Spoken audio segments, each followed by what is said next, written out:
Hello, welcome to Hola, We Are Indigenous. It's the first in a series of panels exploring the vast diversity within the Latinx community. Each month, we're going to highlight artists from all walks of the Latinx diaspora here in the US in the hopes of educating the industry and proving once and for all that we are not a monolith. Tonight, we'll be talking about a woefully underrepresented group in the industry. It's the indigenous Latinx community. Joining us on the panel are Julieta Mendez. She's a first-generation Zapotec American, a singer and artist, and senior director of network engagement at Candid Organization. Johnny Sanchez, an actor, a writer, producer, a teacher. His screenplay Spick won first place at the Diverse Voices and WeScreenplay Competition this year. Larissa Laurel is an actress, a producer, a writer, a model, and you can catch her in shows like Love Life and Pose. David Anzuelo is an actor and two-time Drama Desk nominated fight director. And Angelique Midthunder, the Emmy-nominated casting director from Midthunder Casting. Thank you all so much for being here. So I want to start off with a little bit of statistics. In 2019, which feels like a decade ago now, NALIP, which is the National Association for Latino Independent Producers, produced a study with USC Annenberg. And the results were a little alarming. Over 1,200 top grossing films were reviewed between 2007 and 2018. And of all of those films, only 4.5% were speaking Latino roles. And that is coupled with the fact that we represent almost 20% of the population of the United States and about 52% of all US population growth over the last 10 years. And when we look behind the camera, things are even more damning. The stats show that of almost 4,000 films, only 3% of credits went to Latinos. There's a lot of work to be done, but today, of course, we're focusing on indigenous artists. And I would love for you, Julieta, to bring us in with some statistics and to talk to us about the history of the caste system in Latin America, specifically in Mexico. I know you can speak on, but I feel like it mirrors a lot of what happens all over Latin America and the Caribbean. Thank you, Mattia, and thank you so much to you and Malcolm and to Hola for organizing this panel, for creating a safe space for this much needed conversation, and for inviting me to participate. I'm really honored and excited to be here today. So yes, I think that when we talk about racism in Latin America, and when we talk about the diversity of races in Latin America, it's very important to kind of go back to the history, because if you speak to the majority of Latin Americans, I think they're going to tell you, you know, we're all Latinos. You know, those differences don't really matter. That's kind of what we hear on a regular basis, and kind of the mainstream conversations. That's how those go, right? So I think for today, as you were saying, I'm going to just share some historical context to kind of help lay the groundwork for this conversation. And first, I want to talk about kind of what happened in what used to be known as La Nueva España, the New Spain, now known as Mexico, 500 years ago. And we do have to go back that far, because a lot of the social, political, cultural, and economic changes that happened back in the day, even though it was 500 years ago, they're still impacting us today, and they're still determining a lot of the economic and social welfare of many folks throughout Latin America and here in the US as well. So when the Spaniards arrive to Latin America, there is the Spanish caste system that is created, right? And this was a societal structure that basically placed worth in one's heritage, and specifically in the skin color. Skin color and colorism, as you know, the term is known, is very common throughout Latin America. And really, it's the color of your skin that really helps determine the types of jobs that you can have, and essentially how successful you can be in climbing the social ladder in Latin America, and specifically in Mexico. And so the way that this caste system was organized is that you had, you know, Spaniards that were born in Spain, also known as peninsulares in Spanish, were at the very top of this caste system, right? And keep in mind that they only represented at the time about like 9% or so of the total population, but they were at the very top, right? And then right beneath them, you had the Creoles, or in Spanish known as los criollos, right? These were white Spaniards that were born in Mexico, right? And so they were one level beneath those purebloods that came from Europe, right? And then underneath that, you have the mestizos, and the mestizos were the children that were a mix of Spaniard and Indian, or Native Mexican, indigenous. And then you have the pardos. The pardos are children that are Spanish, indigenous, and have African blood, right? But because they still had the Spanish blood, they were, they came forth in line. Then I find this very, anyway, I chuckle just because I find it so ridiculous at the same time, and it's very informative in terms of how we live now. And then of course you have indigenous folks that came after them. And then beneath that you have the mulattos, which are the children of indigenous and African, a person of African descent. And then you have the sambos, which are the children of a Spaniard and somebody of African descent. And then at the very bottom, we had African slaves, right? These were folks that were of African descent or directly brought from Africa. So that is more or less how the caste system was organized. So of course, it's always been, so this kind of established the social order. And from that point on, it has always been the race to the top, which is really the race to becoming as white as you could possibly become, right? And so there was a lot of mixing in Mexico, as well as in other countries of Latin America, of course. I think Argentina is probably the one country where the mixing didn't happen as much as other Latin American countries. So that's part of the reason why the conversation around racism is not as clear cut in Mexico as it is in the United States, for example, right? And so, of course, the way all of that translates to our modern times is that folks that show features that are more European are generally associated with upper class and with, having a good education, coming from a good family, right? I think all of us that are, the majority of us that are here on this panel today, if you do a light skimming of Mexican telenovelas from, the 20th century to now, it's very evident that, all of the protagonists are white, have these European features, light skin, tall, and all of the folks that are either mestizo or have more indigenous features are portrayed often as the working class or the help, right? Mm-hmm.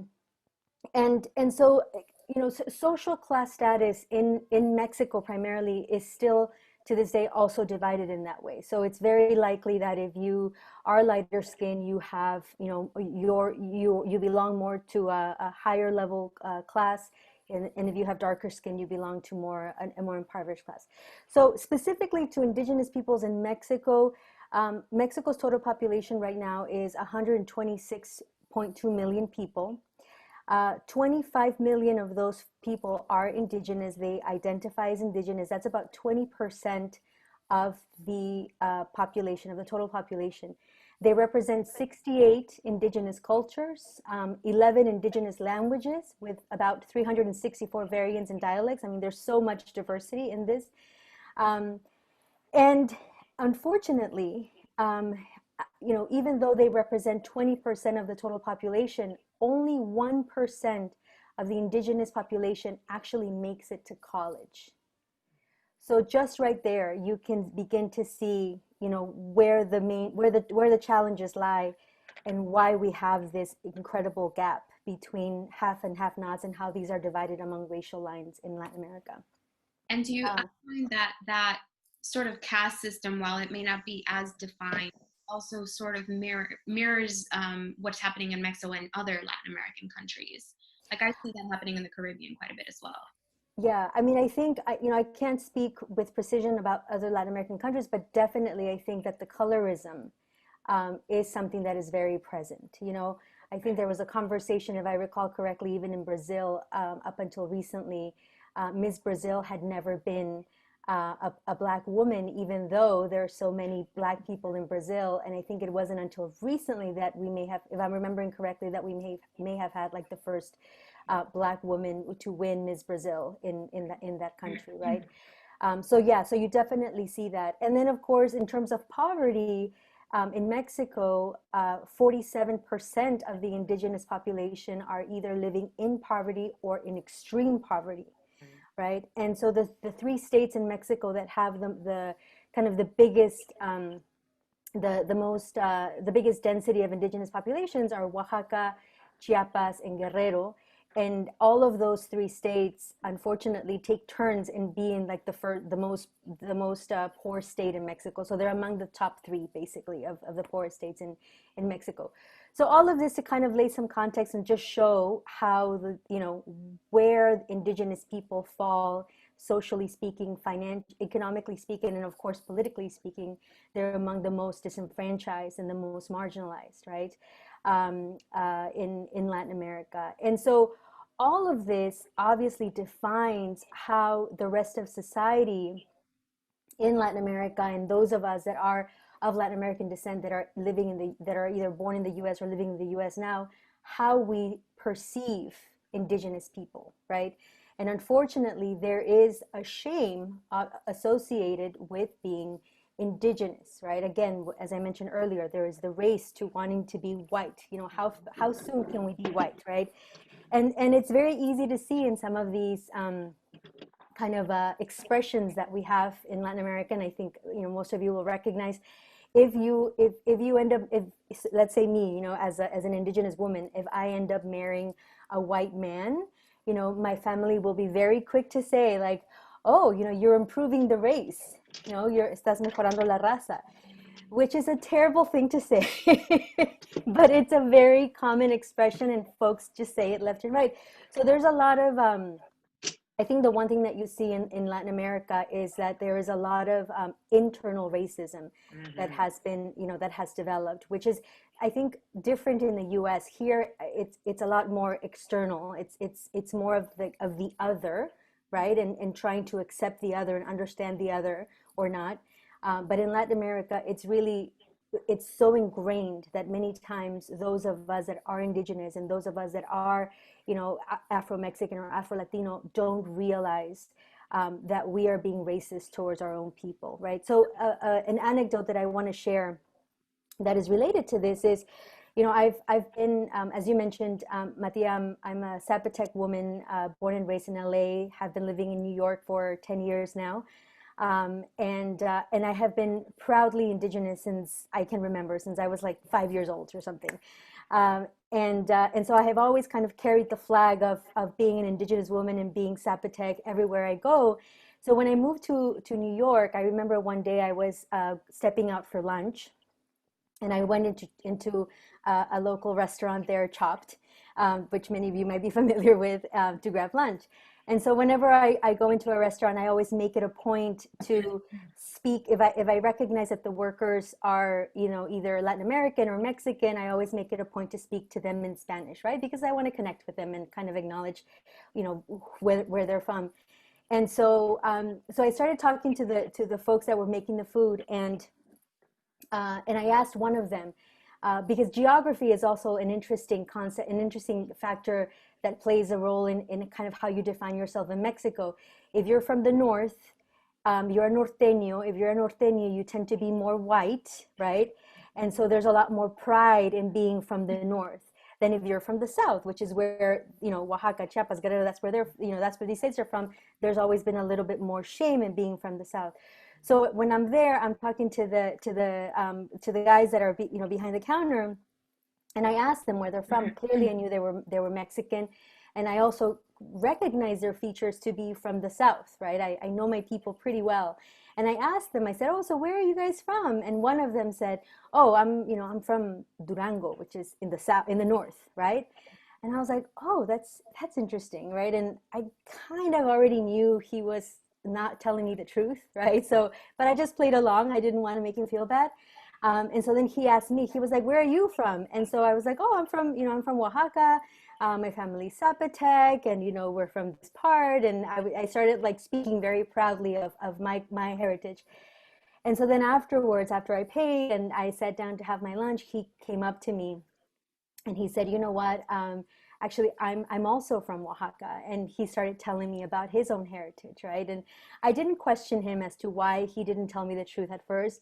I know why. And I know that it's because there is this, again, race to want to be more white, right? And this shame in being, and really being able to acknowledge who you are. And I think that it's really sad because there's so much beauty in indigenous culture. There's so much wisdom and so much richness, and not to mention so much history, right? And it's really unfortunate that we as indigenous people don't have the privilege and the opportunity to really be able to recognize that beauty in our culture and in who we are as individuals. That's a really good segue into my next question, which is, if you guys on the panel can talk about your own personal journey about embracing your indigenous identity. Was there a moment where that clicked for you? Was that something that you've always known and embraced since you were a kid, or did that happen while you were in the industry? I'd love to hear your thoughts on that. Yeah, I mean, I'll share if no one else is going to jump in. And just to, because I know you asked Julieta about if that whole caste system translates to the rest of Latin America, and she was sharing about Mexico, and I can confirm that it does, Yeah. without a question. Because when I started looking more into, my parents are from South America, from Colombia, and they came here, and when they came to New York, what happened in New York is it's a city. A lot of the culture of the indigenous isn't as, and I'm talking United States indigenous, First Nationers, United States Native Americans. There's really not a connection. So I didn't grow up with that connection. Understood. When we went back, and then we went back when I was a little kid because my parents were undocumented. And then we came back again to the US when I was a little kid. I'm talking like 5, 6 years old. So I didn't really get to go back down there until I was 13 years old. And I remember, because I had seen US media so much, I had thought when we were going to go over there, I was going to see a whole bunch of savages.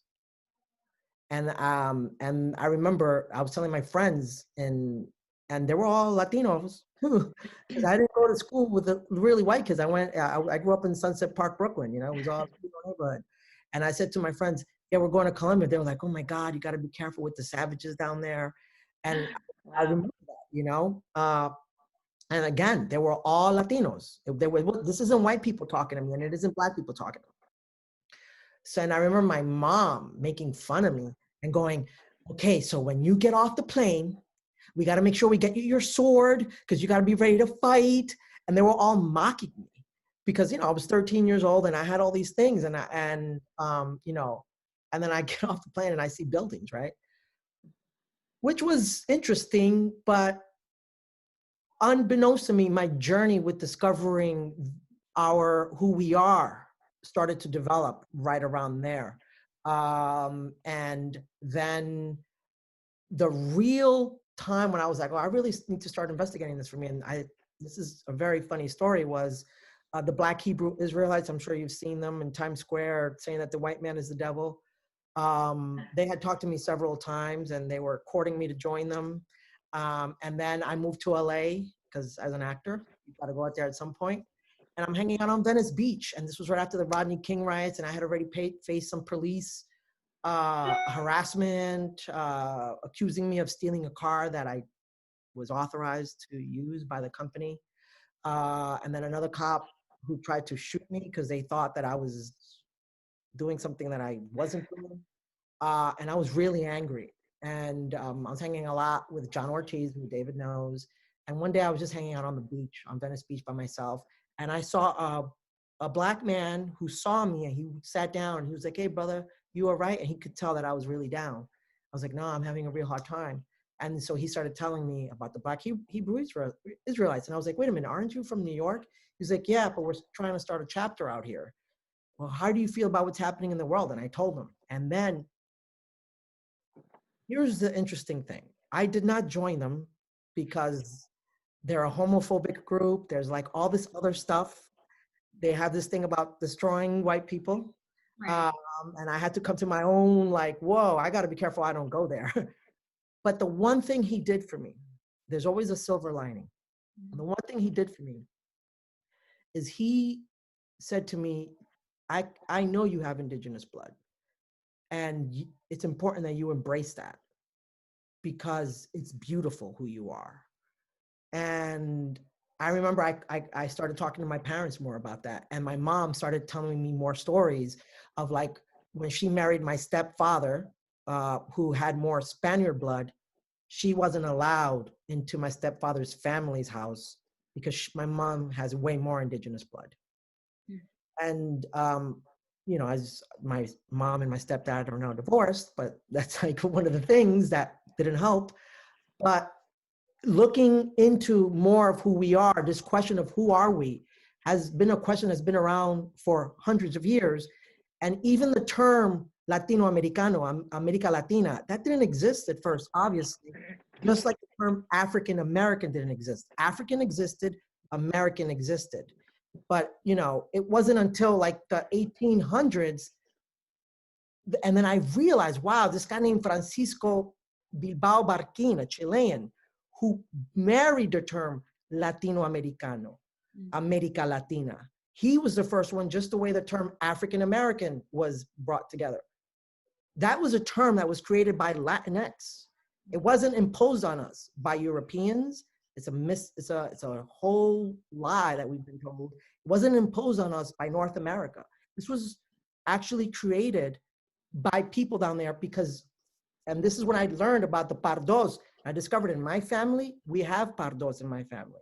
And even though I present more mestizo, I know we have Black blood in my family too. And yeah, I agree with everything Julieta said, that we don't embrace who we are because it's an internal thing rather than an outer thing because of outer conditions that have been imposed on us.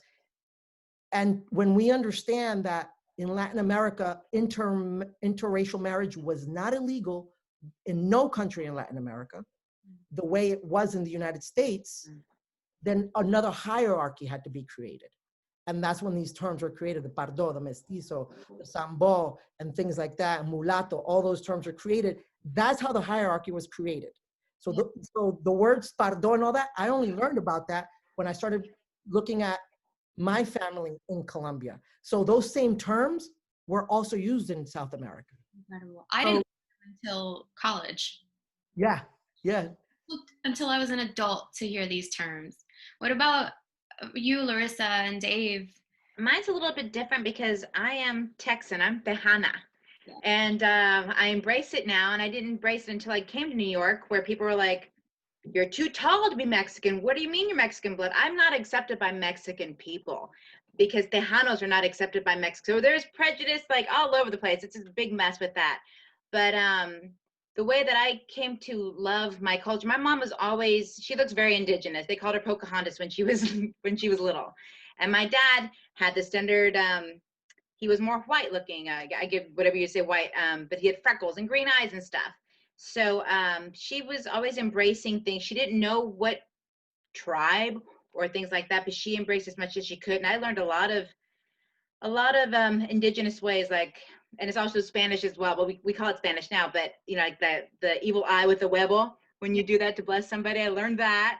And I learned a lot of little tricks that I still hold on to this day, which people call brujeria. And we've just had a conversation of it's different, you know, santeria, brujeria, whatever. Sorry, but when I first came to New York, I had just been, you know, I knew the South. I'm a raised Southerner, very proud Southern mother, everything. So when I came up here, I remember walking around one day and somebody stopped me and they're like, oh my God, what tribe are you from? And I said, excuse me? And they're like, what tribe are you from? I'm like, and I didn't take offense. I was like, oh my God, thank you for asking. I've never been asked that in my life.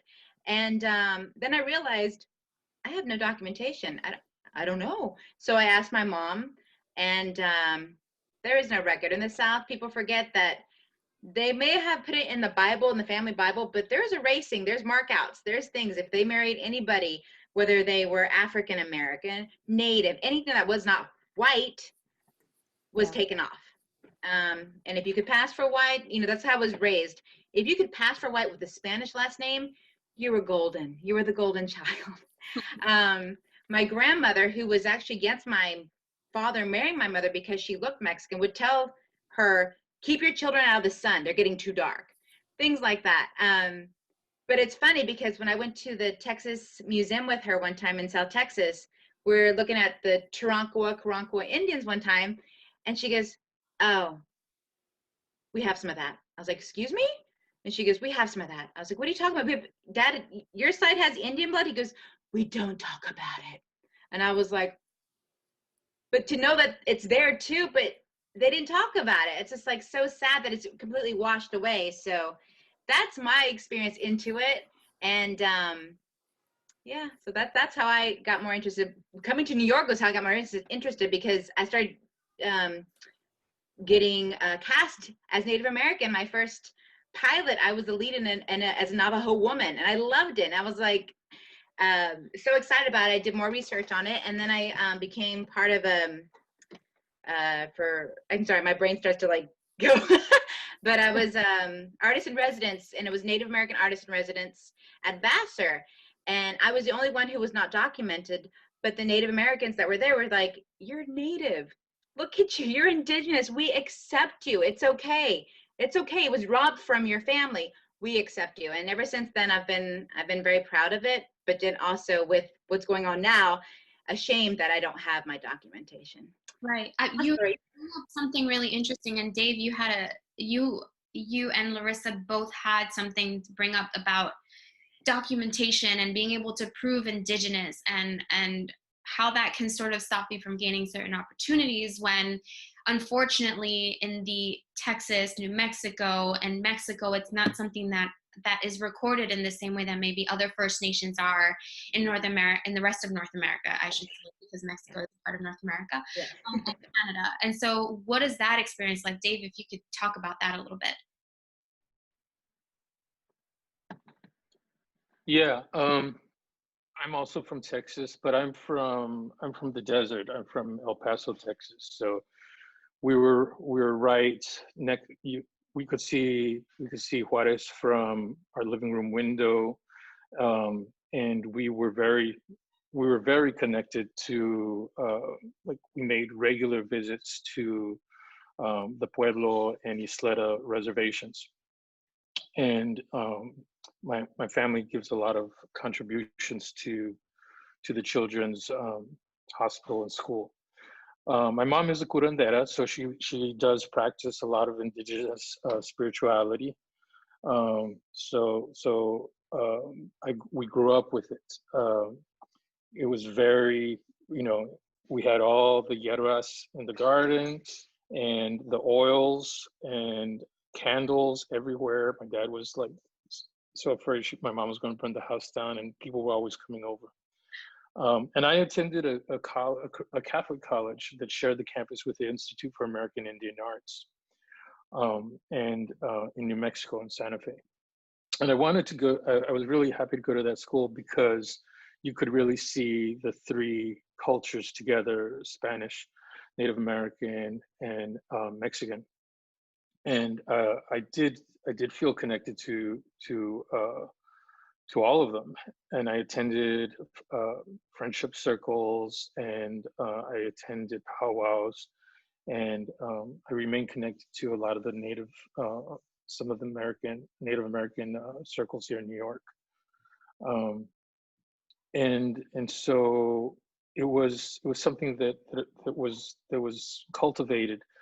Like the Catholic church I went to in El Paso, even though it was called Our Lady of Guadalupe, it had like these enormous, like 8-foot tall paintings of Aztec deities and people being overthrown by angels with swords of fire.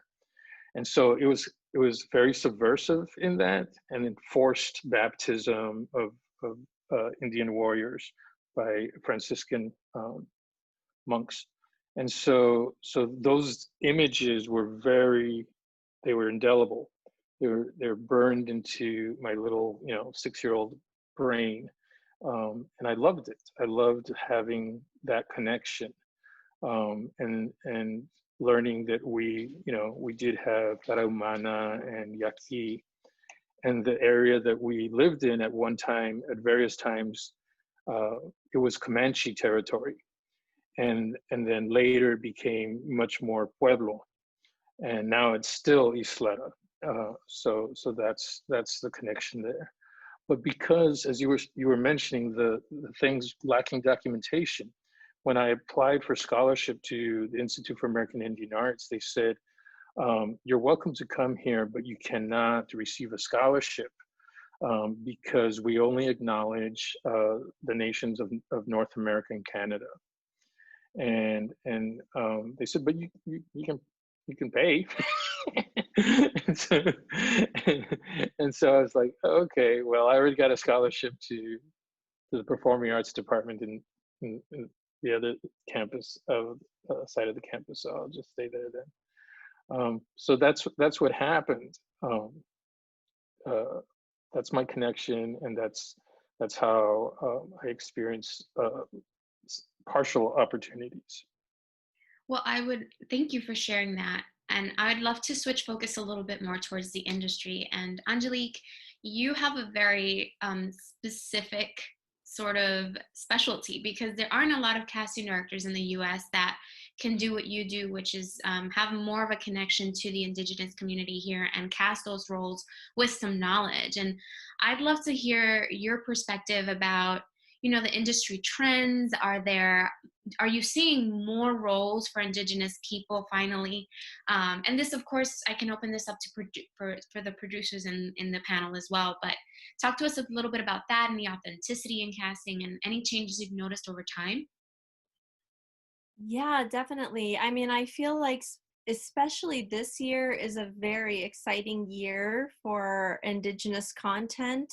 I've been fortunate enough to work with Taika Waititi on a couple of projects. He just won, you know, the first Māori who win an Oscar, and I just worked on a pilot with him for FX, where the other showrunner was a Native American. So, you know, our two showrunners were both Indigenous.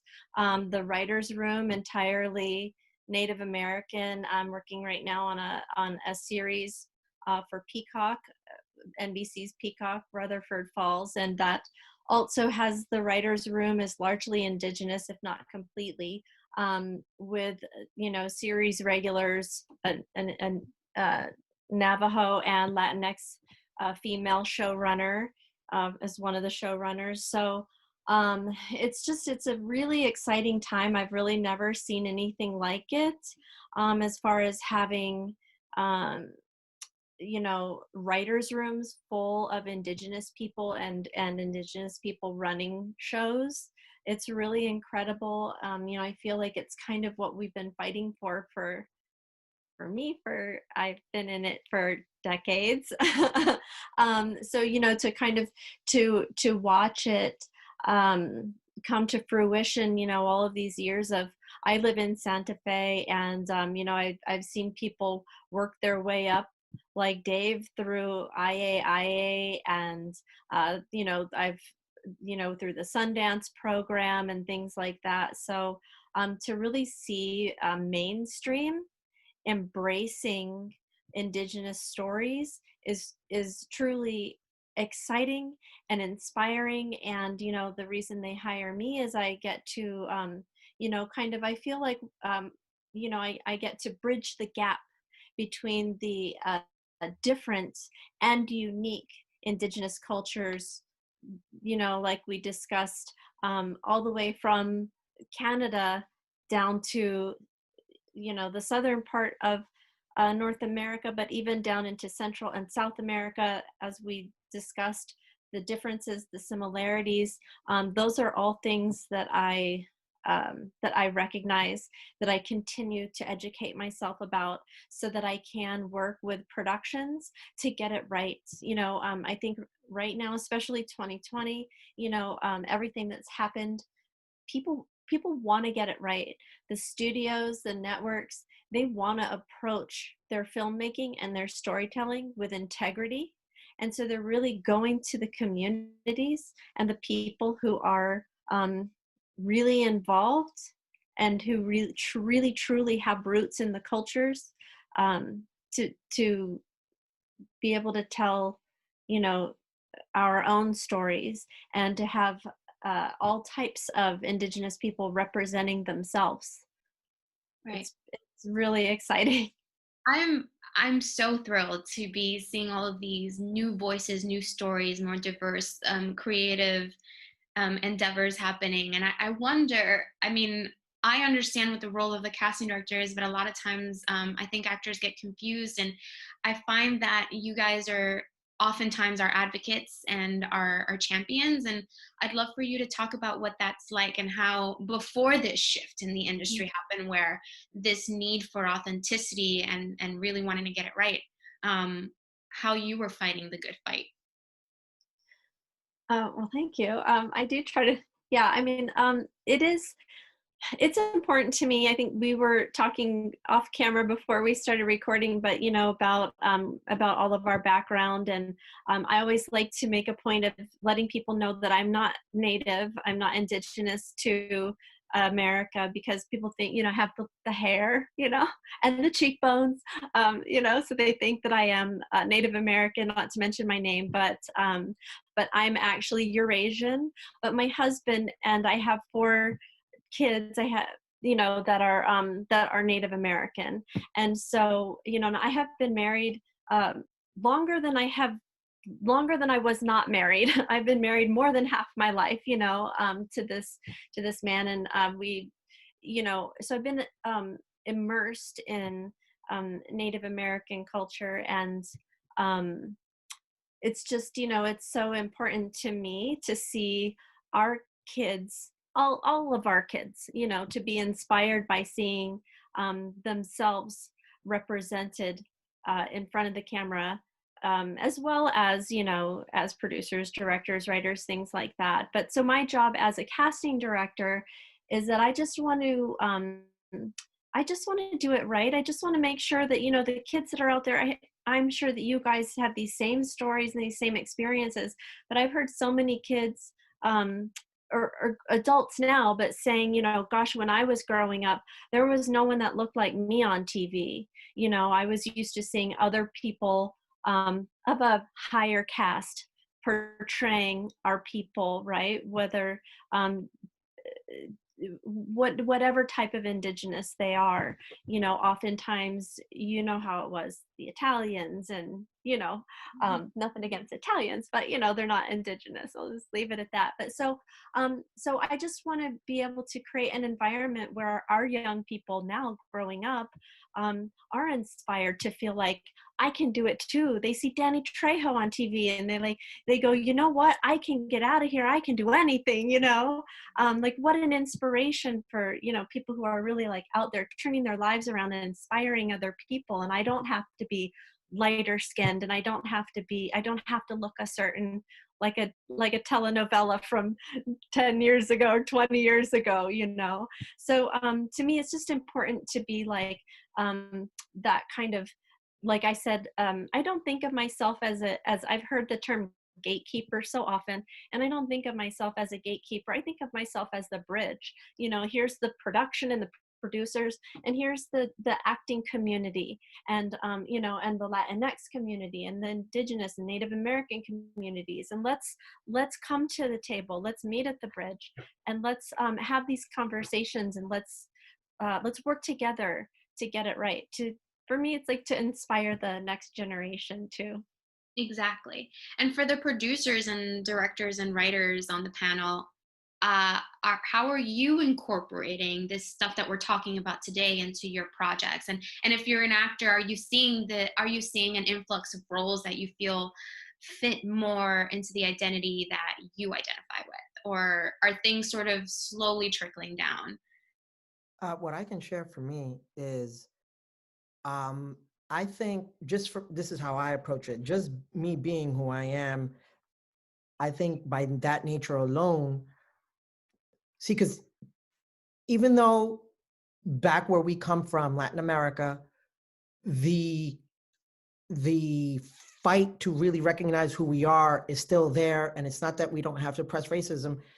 The difference between the United States and Latin America is that the Indigenous, while they are living in extreme poverty, there's not really such a thing as a quote unquote reservation the way that they are here in the United States. So there is a difference with that. So we recognize, even though we don't want to talk about it all the time, we know it in our bones. So a lot of the roles that come to me, I feel just by the mere nature of doing the role, I'm already bringing that to it, whether or not the role specifies that. It's who I am. But I did, you mentioned my Project SPIC won an award, and it's all about that. It's all about my coming to the realization of what it is to be Latinx, what it is to be Latino, what it is to be Latina.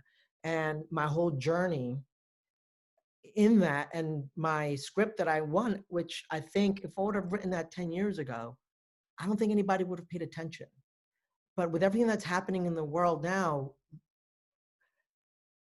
and I don't think it's just because of the themes. Obviously, I've been working and rewriting it and trying to make it better. But I think because of everything that's happening in the world, and I do talk about the indigenous side of us. I talk about the Black side of us. I even talk about the Spaniard side of us, because like the singer from Calle 13, he made a documentary and he said, our plight is uniting the Black, the white, and the indigenous. The plight of the United States is in uniting the Black and the white. Ours is bigger than that, is embracing who we are, and we're all three. We're not one, we're not two, we're all three, and really embracing that. And my whole Project SPIC is about that, and people are responding to it in such a positive way that I think 10 years ago that wouldn't have happened. And so, yeah, I do include that in my work now. Yeah, when I was collecting ideas for this panel, and one of the things that this We Are Indigenous series for this month it will incorporate is these artist spotlights. And so I reached out to a bunch of Facebook communities and Instagram communities with Latino artists and said, hey, you know, we're celebrating our indigenous culture this month, and we'd love to highlight you. If you're an artist, we'd love to spotlight your work. So if you identify with this, like, please submit, let me know, send me a DM, here's the email. And crickets.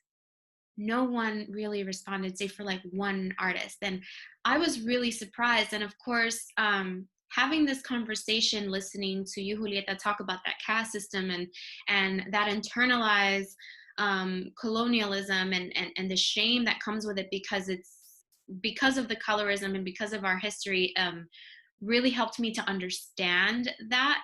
But I would love to hear your ideas about how we can change that. Like, what needs to shift within our artistic community for us to really start to embrace this and celebrate this part of ourselves?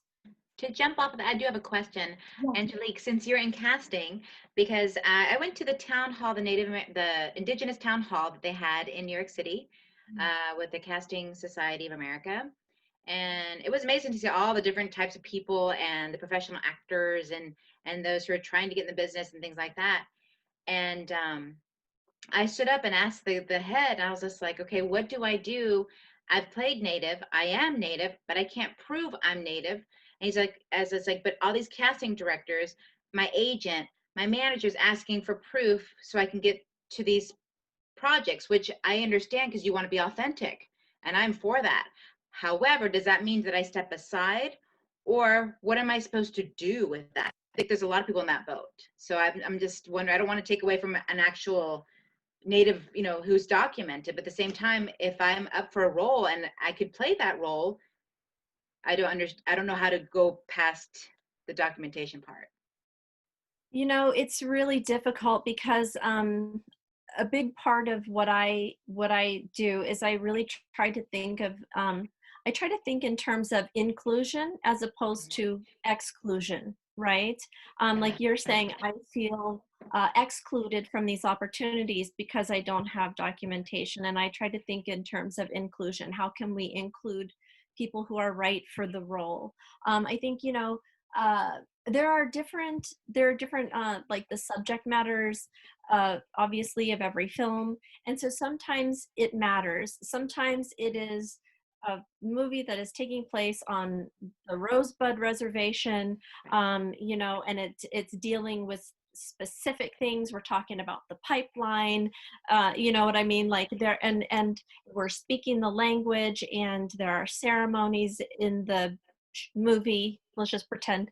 Right. So this is a situation where that I think demands I agree with you. authenticity, not just from, say, North American Indians, but even to these tribes and these Specific people tribe, who have lived these experiences. You know, I've worked on shows where the writers, the creators have made the decision to, let's have we're not going to name the tribe, we're not going to name the location. It's we're just going to kind of leave it it's a nondescript southwestern tribe. And, you know, so then we have the opportunities that we are looking at different types of Indigenous people to fill these roles. Like I said, I live in Santa Fe. We have a very, it's like, you know, we discussed, I think it might have been Dave that said, you know, it's kind of tricultural here, where we have a lot of Indigenous mixed with the Caucasian, which is actually, as also we discussed, largely Spaniard, you know, as well as the, you know, the Pueblos. And so we have such a mix of the reservations, the Pueblos, the Spaniards, and the Europeans, that's a situation where you would likely actually fit into that picture more, as opposed to, like, say, what I just made up, the rose. Right. No, thank you for that, because and then of course at the level of an actor where you're trying to get the information, I won't get that information all the time, but but it's nice to know that, because I do want it to be authentic too. It's not, I don't want to take away from that. So it's good to hear that that there's options. Yeah. I often Thank you. That it's not always splitting hairs, especially with Latinos, because we're so diverse, and a lot of times you have to cast a slightly wider net. But I do appreciate that in times where there needs to be authenticity, that's also being handled with a lot of respect. So yeah, I mean, go back to the question of, like, what can we change? What do we need to start having these conversations with our friends? Like, what can we do to make it so that we start embracing these parts of our cultures and our roots without the shame that has been passed on for generations at this point? Yeah, if I may chime in, Mattia, I mean, I think that we are in the right, on the right path in terms of media showcasing more Indigenous peoples and telling the story of Indigenous people, increasingly so. And I think that has to continue, but also portraying Indigenous people in roles that are not the stereotypical roles of Indigenous folks, right? In again, going back to Mexican telenovelas, you know, we're not just the criadas, the help that's there to, you know, cleaning the house. I mean, you know, I'm an Indigenous woman. My parents are full 100% Zapotec, and I have a master's degree, you know, and I live in New York City, and I speak 2.5 languages, and half because I didn't learn Zapotec very well, but I'm working on it, you know. And so I feel like we need to start breaking out of those stereotypes, and those of us that have already embraced our Indigenous identity, I think we have to continue to have these conversations and push for that, raise that awareness so that people learn. And the more that we show up in mainstream media, I think the more, like, you know, the more kind of, I don't want to say normal, but people will begin to recognize us and begin to feel more comfortable around, you know, who we are. Right. And what we represent. You say And I comfortable. would say write about it too. Yes. Write about Yes. like you got to create on. So, like, you know, my words of encouragement. That's why, Larissa, I wrote my script based on my youth. You know, it's literally based on the first time someone called me spick and my whole journey learning who I am, and I wrote about it. And now, you know, we're working to get it made. So we need to be creating more of our content, like, as opposed to waiting for someone to hire us, because then we're just performers for hire. Right. Therefore, we're not creators. And so we have to create our own work. And that's one thing that I really got out of Labyrinth Theater Company, having been a member, which Dave is still a member of Labyrinth. That's where we met. And, like, the one thing that I got from all my brothers and sisters at Labyrinth, which originally stood for Latino Actors Base, LAB, that's the word Labyrinth. That's the history of Labyrinth. It was started by Latinos, for Latinos, but now the doors were open because we realized all artists need a home. Watching all my brothers and sisters there creating work it was impossible that someday I wasn't going to do the same. And so I encourage you to write your stuff so that we as actors, and this goes for any actor, I don't care what your background is, what your ethnicity, what your nationality is, there came a point where we as actors gave our power away. And we became, okay, hire us, and we asked for permission to be creators. Mm. We're the only ones who do that, because singers, painters, dancers, they just go and create. So we got to put the pen to paper, or today, the fingers to the keyboard. And we got to start creating our own stuff and telling your stories.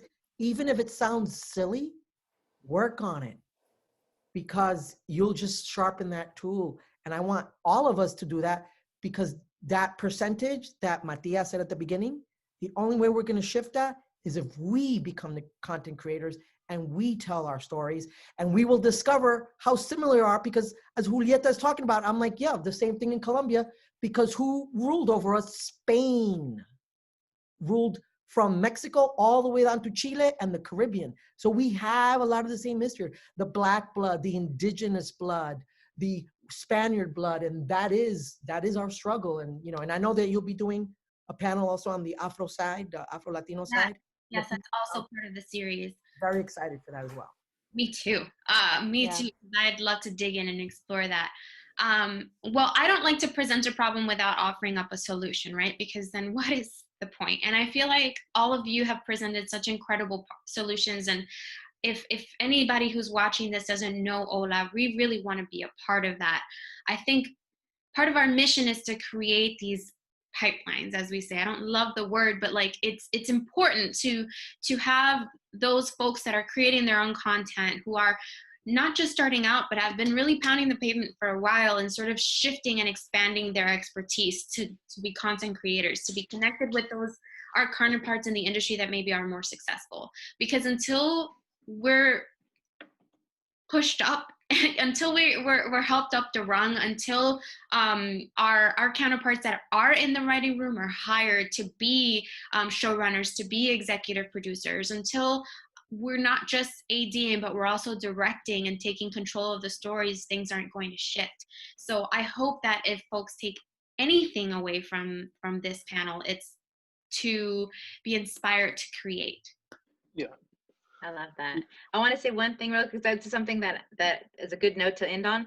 I was watching some political program, and they were like, the Latinx community is no longer the minority, they're the majority. And when I heard that, I was like, oh my God, we're not minority. We got to be doing some things. We got to be making some things happen. So when I heard that was empowering for me. So I just want to share. By 2050, we may just be the largest population in the US, but we're definitely the largest minority group in this country. And we have a lot of buying power. We need to take that back and continue to, tell our stories. Yes. I want to thank you all so much for spending this hour with us. It's really special. Yes. Johnny, you were going to say something? I think Dave wanted to share something. Oh, yes, Dave, what? Just for Larissa, you can get my contact from Matia, but there's a genetic lab that is indigenous owned, and so they can not only find out the percentage of your indigenous DNA, but they can get very specific as to what exactly, what nation you belong to. So I can give that information. Please do. Oh my God, I'm like crying. Thank you so much. Thank you. That'd be beautiful. Yeah. And I know that we're wrapping up, but just to continue with that, I would just say too, if you have kids, nieces, nephews, Larissa, once you find out your roots, make sure that they know, right? Like, like you wanted to know from your mom, make sure your kids know, because at some point, like we said, who wrote the history books? We have to tell our own stories and make sure that our kids know where they came from too. Absolutely. Matia, I want to thank you for this, because I've been in New York, as I told you, 30 years, and this is the first time HOLA's ever invited me to anything. And so I see the change that you are part of, that you are enacting. And I would encourage you to have more of these talks with not just the 7 people that are on this, but I think we'll spread word of mouth, and there'll be more. I'm getting. So if you provide the platform, we'll bring in the people. If you build it, they will come, right? We're working hard. We're building this. We want to create a really strong space for networking, for connection, for a place for folks like you, Angelique, to come and say, I'm looking for this, and we can say, we have it for you. We have it. They're here and they're ready to work. Again, I'm just so thrilled and so thankful and grateful for you all, for sharing your personal stories, for spending this hour with us. I know that folks will gain a lot of knowledge from this. A lot has been shared. So thank you so much for joining us. Have a great weekend. Take care. Thank you so much, Mattia. Gracias. Thank you so much, Ola, and everybody. Thank you. Yes, thank you, everyone. Thank you. A pleasure meeting all of you.